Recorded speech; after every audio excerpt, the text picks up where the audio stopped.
Hi, everybody. It's Dr. Rebecca Griffith, the ED-DPT, and we are here for another episode of Admit It or Not.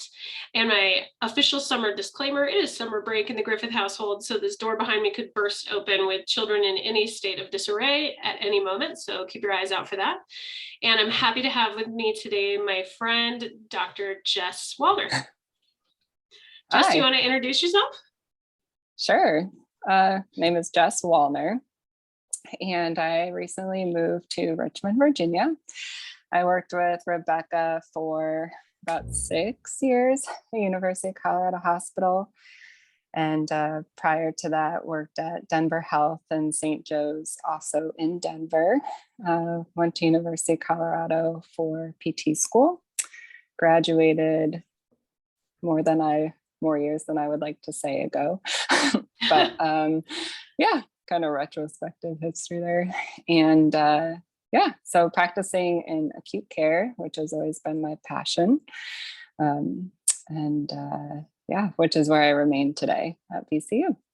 Excellent. And so as part of your path to becoming an acute care therapist, did you specialize in anything, or do you specialize in being a generalist? Specialize in being a generalist. This is something that actually always came up on my annual reviews, in which, are you pursuing something? Because I did enjoy being in the ICUs as well. And I just enjoyed having a very broad vision and perspective, kind of knowing a little bit about a lot, I guess you could say. And just also focusing on further learning certain areas that I was more interested in, but have never pursued formal further specialist training. Well, one of my favorite things about you is how much you know about everything and how passionate you are about so many different areas, because I don't think that there was ever an area where you were like, no, but I don't want to do that. No, I don't want to work there. Like, from women's health to the emergency department to the ICU to working with the most vulnerable patients in the hospital. So I really admire that about you and how much you know about everything. What would you say is your favorite population? It's such a toss-up between working in the ED and the antepartum postpartum units. It's such a hard toss-up. But if I had to absolutely pick, I would pick the emergency department. Well, I think both are underserved populations, right? So yes. In 2020, the House of Delegates passed motions around emergency physical therapist practice to help support that. This year, they're going to be talking about antepartum, postpartum care, and making physical therapy part of the 4th trimester as a standard of care. Let's see. So you're just ahead of your time. You're just ahead of your time on both of those. So tell me, how did you end up in the emergency department? Well, at St. Joe's, I did one of my first clinicals in school. And I think that's when I was exposed to just getting the evaluations in the CDU and starting to see what a PT's role could be. I didn't really learn about it in school. I didn't know that that was something that a physical therapist, that patient population would be where we would evaluate and treat. But seeing it in the CDU started to make me think about how large of a vision we go in with to see these patients. And then when we practice more in the main ED, where we seldomly got consults, but we're at least able to address some and kind of what I thought of as proving ourselves, and just seeing how many we were evaluating, but also likely how many we were missing. So that really started to intrigue me in terms of my use of my differential diagnosis, especially right out of school when it felt so fresh in my brain. Right. And I had transitioned to outpatient for a little bit, but once I got back over to university, and it was a big topic within my interview of, where's the role of a PT in the ED? What's your vision? And then, of course, found a great group of people to be able to implement the project with and really pick up my interest in my role in the ED, as well as continue to build on my skill set. I just love the variety. For sure. I think that's absolutely the best part For people who don't know, can you just share with people what a CDU is? Oh, it's a clinical decision unit. So often patients don't meet criteria to be admitted to the hospital, but they're not quite safe enough to go home, or they're waiting for their imaging. So many times, I will say a majority of patients are in the CDU, often for a PT evaluation in order to determine the next level of care, like safe discharge plan, mobility. So we're able to work very closely with the providers to determine that path. So hospital purgatory. Yes. Yes. Yep. So not quite Although sick enough you to usually stay, get not quite well enough to go. yeah, you usually get a hospital bed though. You get upgraded from the gurney. A little bit, Yeah. a hospital bed and a curtain. Yep. So in your experience, I know we talked with somebody a few weeks ago who had a maternal health part of their emergency department. Did you ever see patients in that population in your emergency department experiences at different hospitals?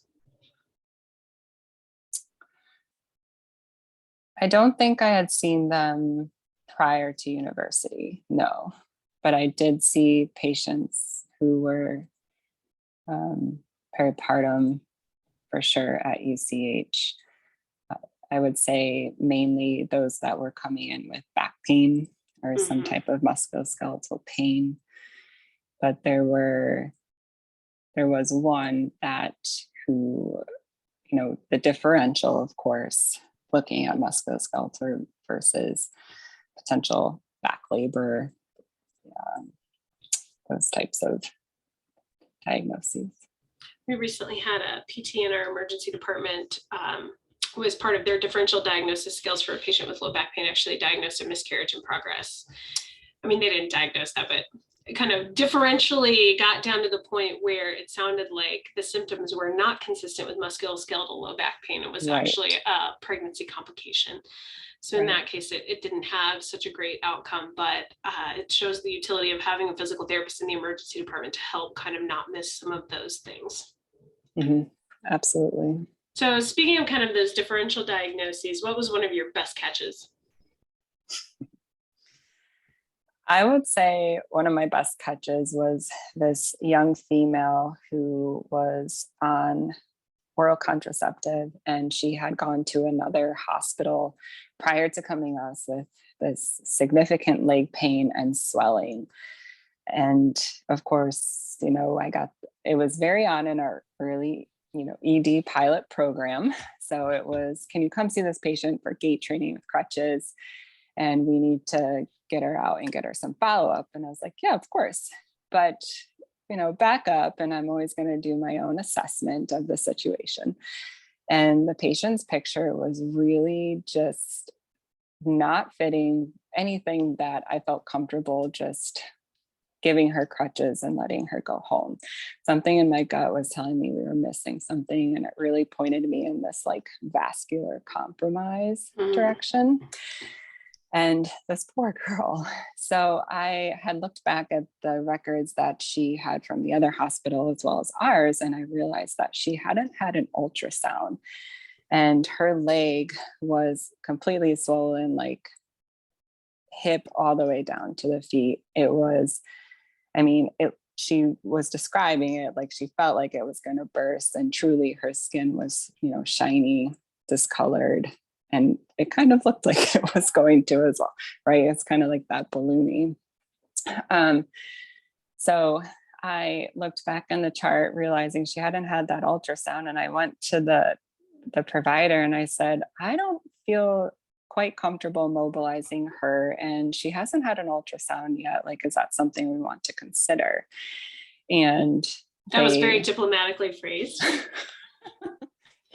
As I was getting my confidence and my voice in the ED. And so they went ahead and did it, and they found, DVT femoral all the way down to tibial. And it was this poor thing rushed IVC filter and went to the MICU. But, within a few days she was discharged home. But thank goodness we didn't send her home. Well, You know, yeah. And do yeah. you attribute some of your acute care experience to that? I would say how quickly I picked up on that something was not right. This wasn't just something that we, as an ED department, just ruled out anything emergent and then gate train and get her home. It was making sure that I also understood the situation. And I think inpatient, we can become, here's the diagnosis, everything's good. Whereas in the ED, I always felt like I'm a little bit better about doing the questioning and the curiosity. But it was also my experience with vascular patients, yes. And in terms of just kind of the presentation of compartment syndrome, and just it was probably more accelerated. I like to think that I would have still picked it up, but yeah. And it's also just a gut feeling, I think, too. Sometimes as we have as PTs that, we know when something isn't matching up, and that's when we use our differential. Yeah, I think one thing that I say to students often is that just because we're seeing the patient in the emergency department doesn't mean the emergency is over, or even that it's been uncovered. And maybe in most cases there isn't one, but I feel like I've had more like scary things happen in the emergency department than ever in an ICU. And I think some of that's because the ICU is so like clearly, carefully titrated, even though the patients are really fragile. But I think in the emergency department, like it's like a choose your own adventure, like the outcome remains to be seen. So it's important to like be on your guard for that. Right. So the title of this episode is called The Innovator. And the reason for that is because as I've been privileged enough to be part of your career experience, just seeing you help establish an EDPT program completely changed some pathways of how business is done in the emergency department, from the provider level to creating new programs around discharge for complex patients, and even starting a gender affirmation program. Like, I don't know what else to call you other than a physical therapist who's an innovator. So can you share a little bit about your experiences with those different programs?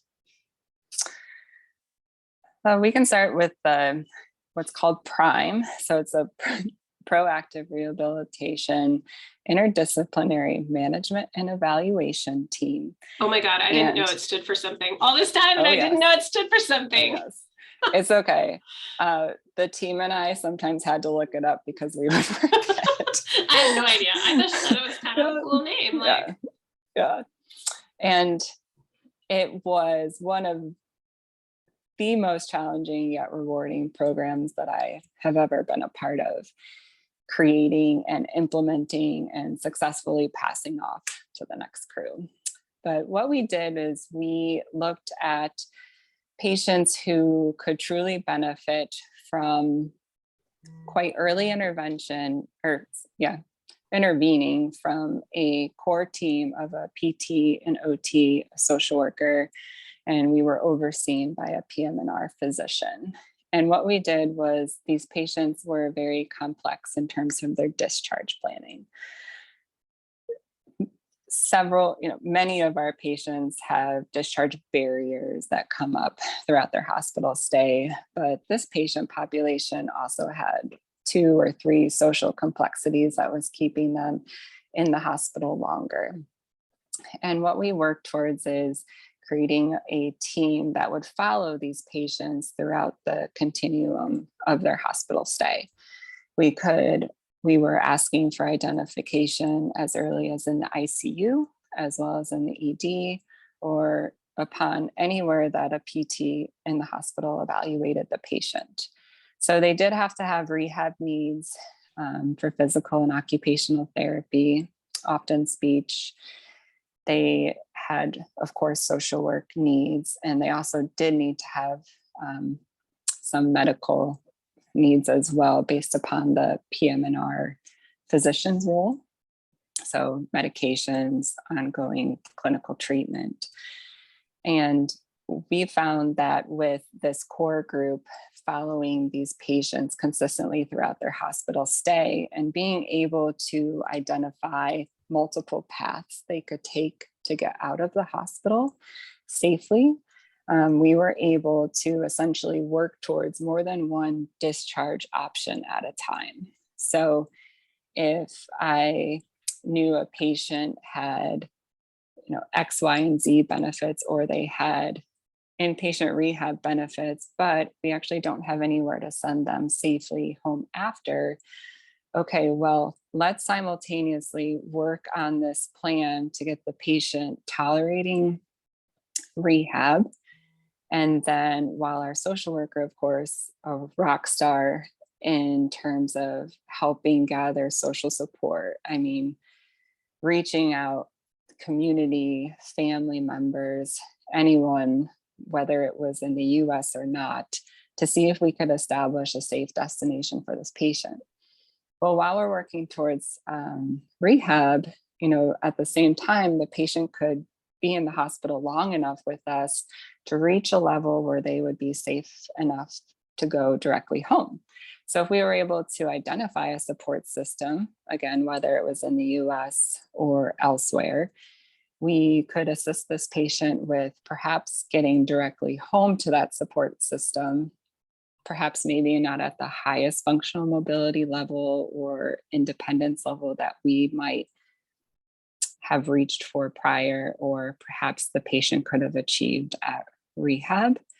But we were able to get them, regardless, out of the hospital to a safe landing and with equipment that they needed. So it was kind of whichever came first. So we really made an impact when we looked at the cohort over the 6 months that we were treating this population compared to the cohort that was done by the PM and our physician identified and tracked prior.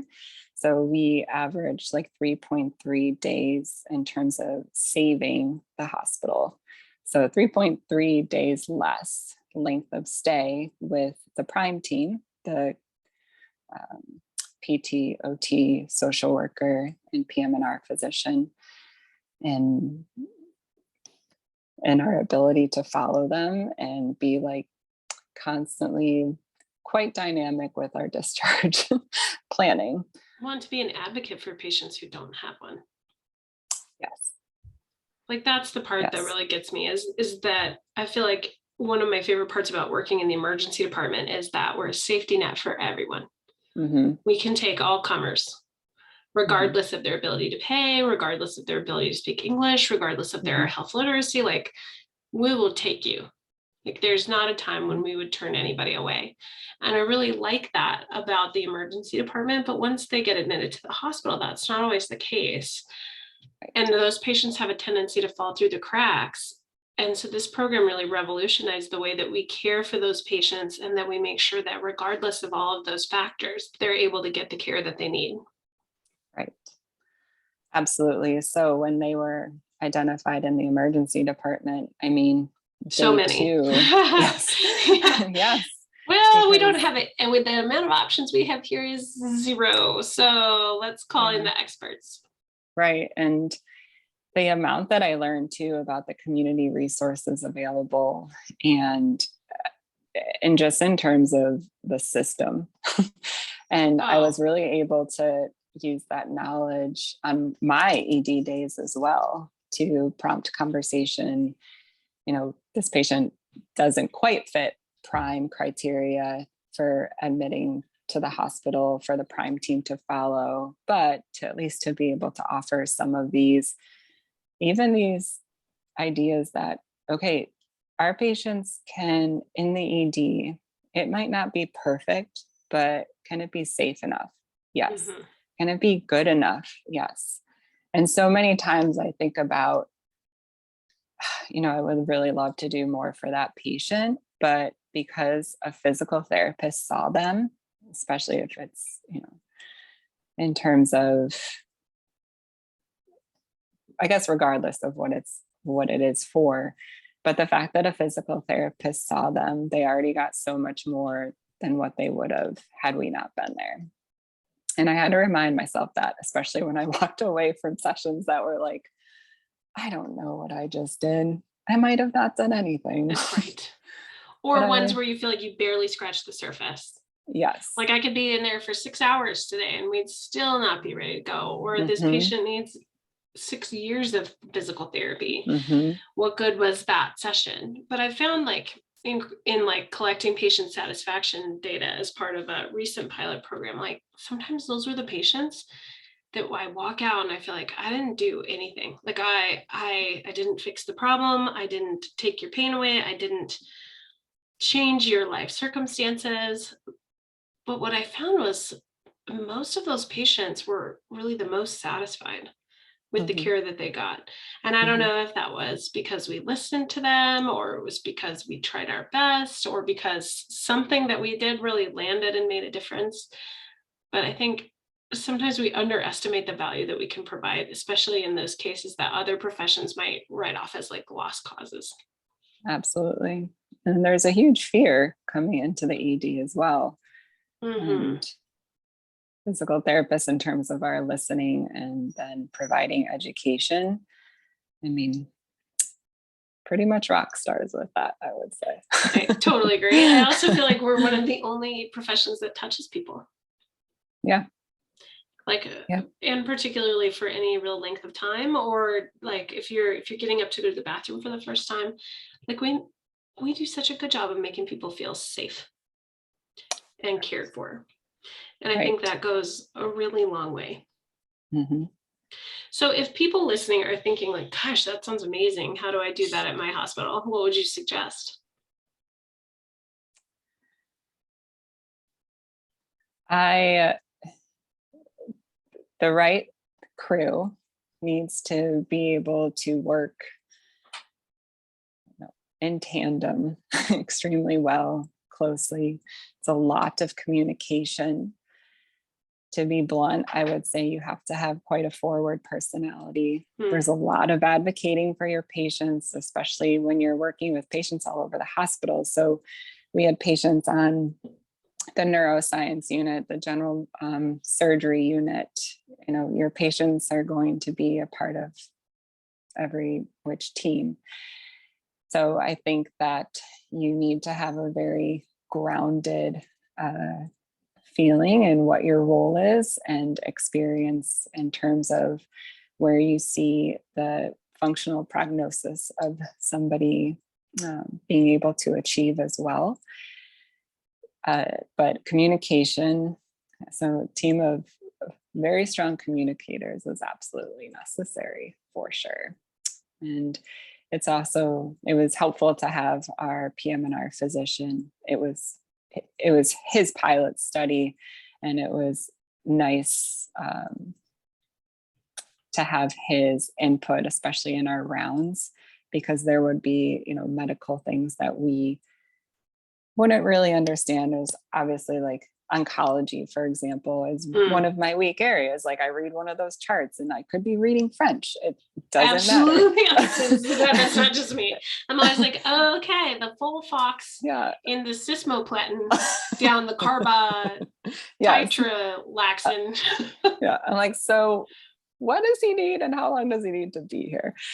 So having that medical overview, that point person, but when it came down to it, the real brunt of the work was the PT, the OT, and the social worker. Mm-hmm. And we didn't have a designated case manager, but we absolutely needed them and care coordination to help us with that as well. So establishing a very well running machine. An A team. You have to have an A team for that. Yeah. An A team. Yes. And then, it did take what I would call advertising too. So it's a lot of education in terms of reaching out to your own team, to the therapist, to be like, this is what we're looking for. You want patients, right? You want to have your own caseload that you're following. And so being able to promptly educate others on what that's going to look like and what your expectations are. You definitely need backing. Well, I just want to acknowledge you for taking the safety net from the emergency department into the rest of the hospital. Yeah, That's amazing. it was good. It was really good. Touched a lot of lives like that, for sure. Yeah. And I was so grateful and so fortunate to have the team that I did too. Well, I mean, you just fit in so well on so many teams. And in the middle of the COVID pandemic, you also stepped out, then led the charge on how to treat that patient population as well without any background in that. So I think what this makes you is the perfect emergency physical therapist.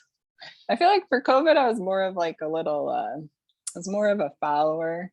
I was like, ooh, something new. Yes, I want to help out, of course. I love starting programs. Well, that's why you're the innovator. Yeah. Yes, another good crew though as well. But truly, like your inpatient experience, sometimes in the ED, I felt very much like an outpatient physical therapist, but then you swing right back to the inpatient discharge planning side. So I know that was one of the event things. Management.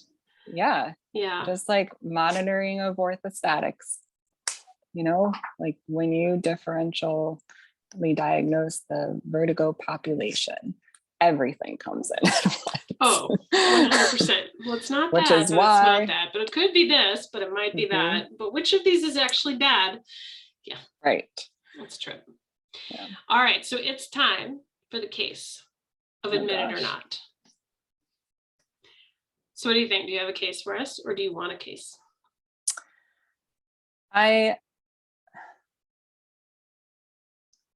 have a case. Okay, I'm ready.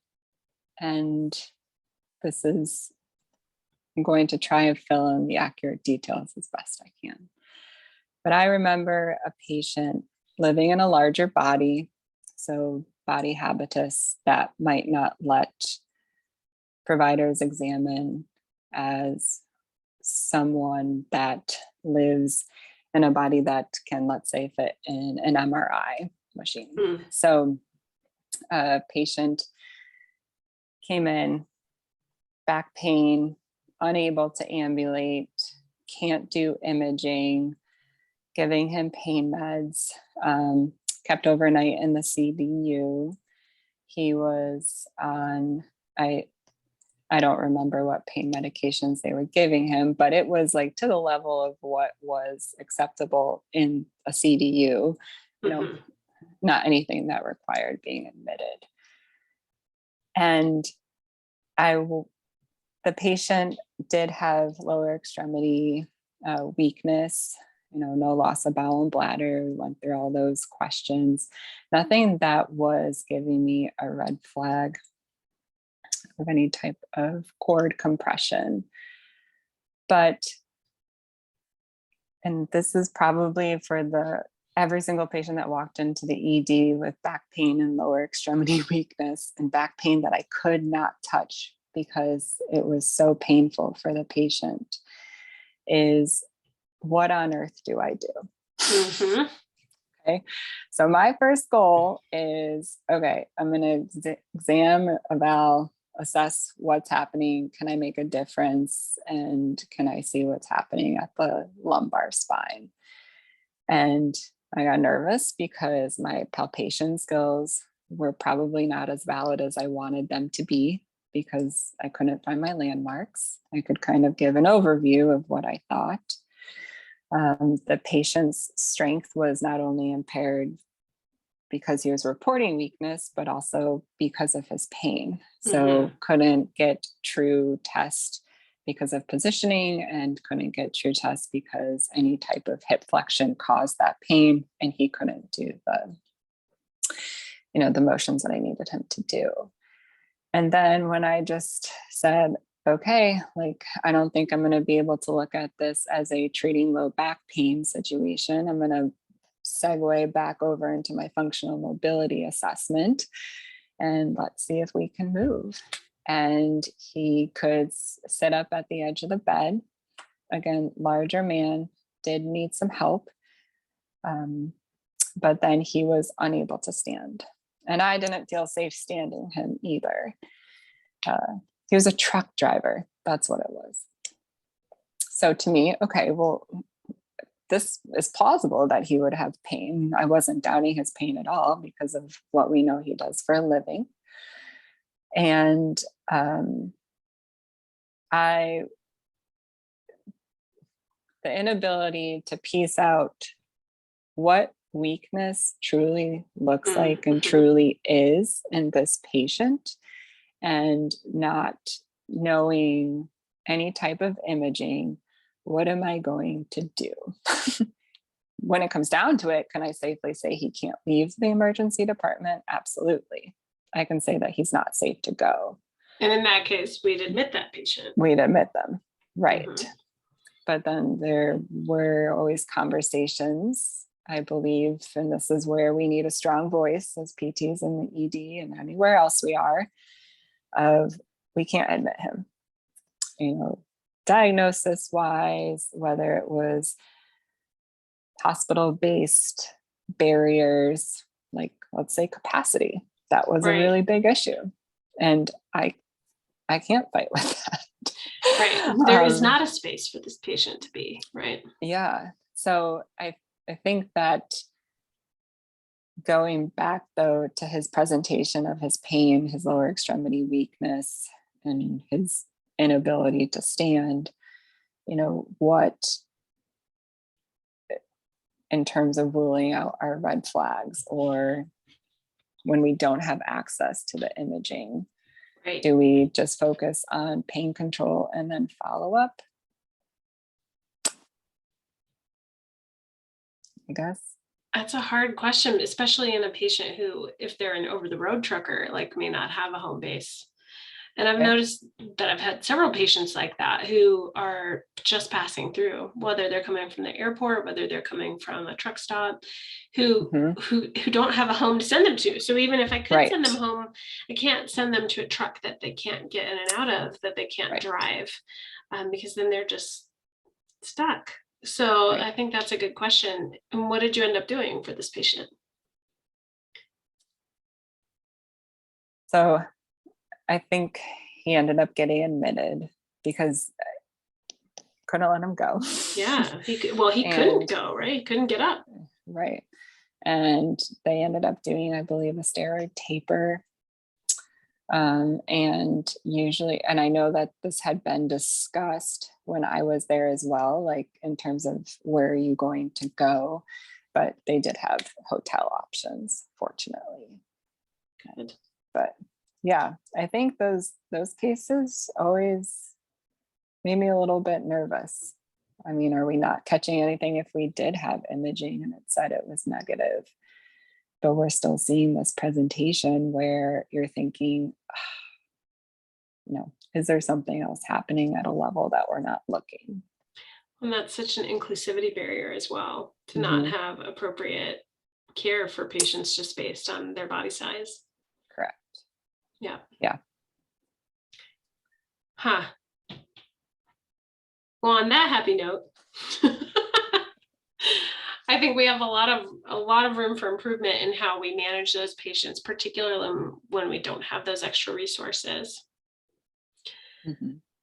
But if you hadn't seen the patient, what do you think would have happened? If there had been no physical therapist in the emergency department? I hate to think about it, but I honestly think it would have been, here's some pain medications. We can take you out to your truck in a wheelchair. Good luck. Yeah. Yeah. Yep. Man. Well, I think you probably definitely made a big difference for that patient, even if it doesn't feel like it in the moment. Yeah, I hope so. I'm sure you did. Hopefully he took a little break after that too. Yeah. And I think those patients stay with us, right? The ones where we feel like we maybe didn't do as much as we could have. And I definitely have that like little mental list of patients that stay with me. Either they were like wild successes and you're like, well, I'm going to keep that in my little heart pocket. Or you have those like patients where you found maybe a metastatic cancer, and that when you were doing that skin check, it was actually melanoma, or when you sent them for that extra imaging, it turned out to be an abscess, or when their MRI came back, they found out they had a cranial mass, like, so I think, or you have that patient who is newly homeless and just completely devastated and unsure and unsafe and didn't know what to do next, and where all you did was maybe hold their hand. So I think those are the patients that will stay with me. Definitely. And I'm sure you have your own list. Yes. Yes. I will say it was vertigo and back pain that I so often just felt like, gosh, I wish I could have done more. I don't know what else to do. And of course I reached out to people to see if they had any other ideas. But sometimes that we did all we could do. And again, it was better than having not seen a PT at all. Yeah. I think, our ability to educate patients, whether it's pain science, fear, movement strategies, safety, caring for somebody else. We don't give it enough credit. And I think it's because it comes so naturally to us that we're like, oh, this sounds simple. But then the changes that it can make in a patient's attitude towards movement in order to just be able to stand, Okay, going from a sit to stand. So often with patients who are pregnant with SI joint pain, the only way I could get them to kind of settle the system and trust that they could just stand up, as I said, what you mentioned earlier, is I'm going to put my hands on you. I'm going to put my hands on your hips and I'm just going to support you. And then it was like, oh, I can stand. Great. Yes. Now that we have that established, my path just opens up for us within our treatment session. Yes. And I loved that feeling. Or that patient where you can find that position of comfort and take away all of their pain. And so then you can encourage them, hey, now that you know, we can go back to this position and take the pain away. It's safe to walk to the bathroom, knowing that it might hurt while you do it. But when we come back, we can take the pain away. Right. But my absolute favorite, Jess, are second first steps. And helping that patient take their first steps for the second time, whether that's in the ICU, whether that's after an accident, whether that's their second first steps after having low back pain for the first time, whatever it might be. That's my favorite, when they take those first tentative steps again, and you know that you had a little something to do with that. Yeah, absolutely. Any last thoughts?